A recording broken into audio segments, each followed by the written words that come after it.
Howdy folks, apologize for my absence for the past few days, been a little busy. Alright, looks like the most significant thing is this flare that we had. If you actually come and scroll down here, we're over here at spaceweatherlive.com. If you guys actually scroll down here, you'll actually see that this bugger started off here at 7:10 UTC time in the morning, 7:10, and came back down at 17:10. So I mean, this whole thing was the flare, but this is just where it peaked. So really, it started off, I'd say at 17:10 myself. Come on, straighten out. There we go. About 17:10, and then came back down to stop about 17:10, 17:30. Folks, that's 10 hours. That's 10 hours of a flare. Now, granted, it didn't really start to peak up until 1300, and then again and came back down to 1700. So that would be a 4-hour. And odds are we're going to have something coming that got out of the way into space, and I think we're going to see some of it. In fact, why don't we go take a peek at that right quick. Hey, over here on SDO, we're looking at 94 angstroms of light, and we're going to watch. This is right here is where she came from. There are a couple little friends scooting along the surface. We saw one there, but watch this. This is where she comes from. Watch this. Brighter, brighter. That triggered this. Woof. That's a pretty good amount of time. There was going to be some plasma from that. It's just how much of it and how much of it's going to hit us. That's the real question.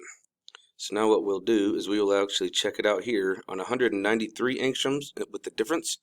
And we'll be watching right here, and we're going to watch for that, any kind of a release. This is kind of nice because it does give us a good idea as far as like if there's any plasma release from it. It looks like right here. That might have been about it.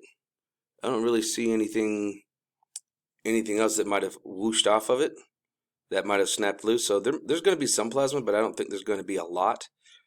Yeah, it's kind of interesting. I can't really say that there's a lot from it, because this right here, when you see it, it actually kind of comes up. You'll actually see the swirl. It'll woof. You'll definitely see it. So I think we're going to be all right. Checking out over here at Solar Ham, we're going to see we actually were in event mode the last couple of days. We did have it drop down below -5. We got down here to about -6. Quite a few times we actually did. We were kind of going in and out of it. Our BZ, our southern polarity, was definitely bouncing up and down. It looks like the northern polarity stayed pretty much right along the +5. So BT was good. Just BZ was just bouncing all over, which gives us that weakness in our geomagnetic field. Density did kind of come up here to about 20. Looks like it danced on 20 for a short bit, and then it recovered and came back down to between 7 and 12. Speed, yeah, we did bounce up here to about 550, which is, well, actually over that. It looks like we got to almost 600, about 575 on a couple little short bits. Temperature remained pretty decent, so not too worried about that either. Now coming over here and looking at seeds, we're at spaceweather.gmu.edu/seeds. We're actually going to take a look at this baby right as she's coming off. Now this is the one that we saw yesterday, that long period one. And as you can see here, there's something flying into the sun right here. You guys see that?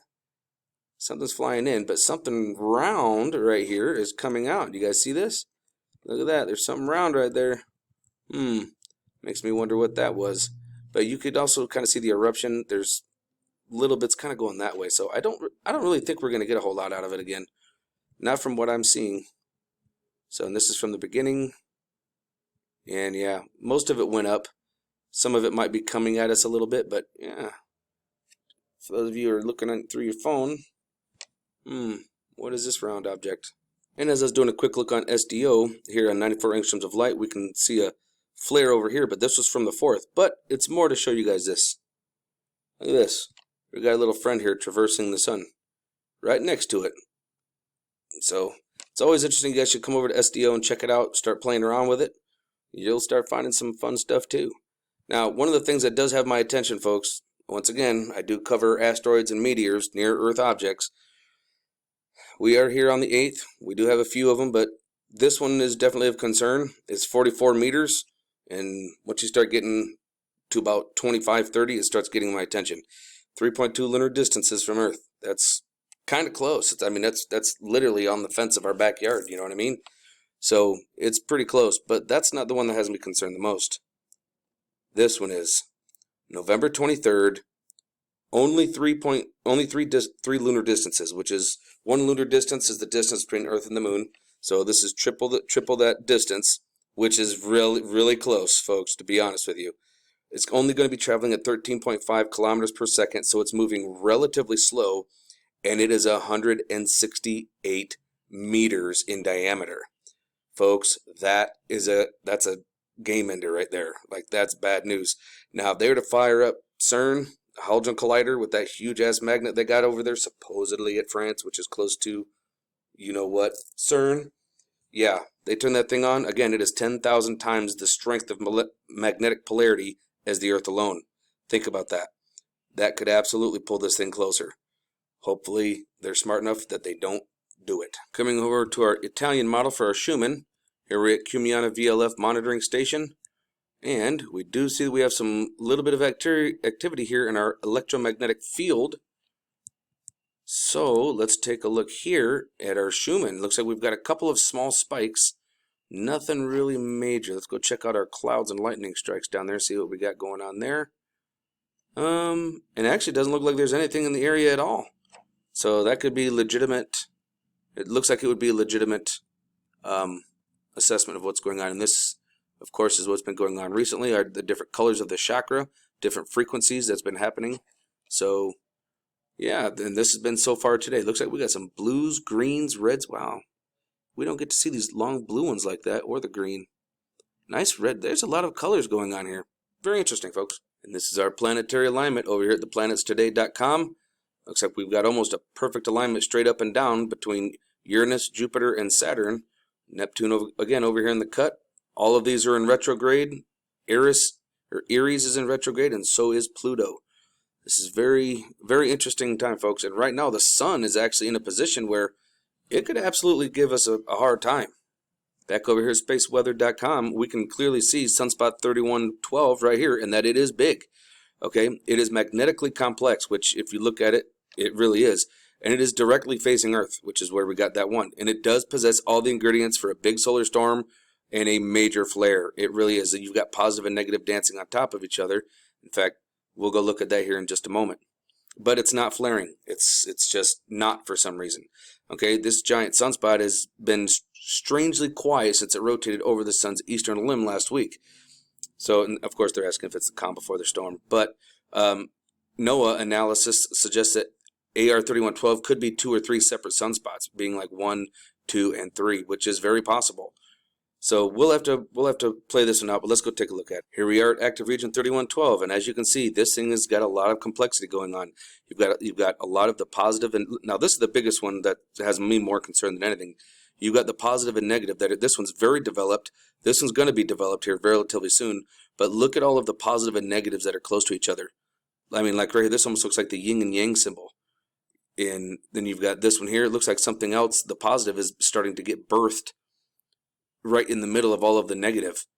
Just like this. You've got all of this dancing around each other. And all it takes is one little teeny spark for the rest of it to start firing off. So, yeah, this is very complex. These two are dancing right next to each other. And it's only a matter of time, I think, before these ones give us a nice little pop. But hey, that's just me, folks. And the other thing to notice how most of them are side by side. You got your positive and your negative side by side. This one goes up and down. The polarity goes up and down, which is not normal. They normally go side by side, like this one.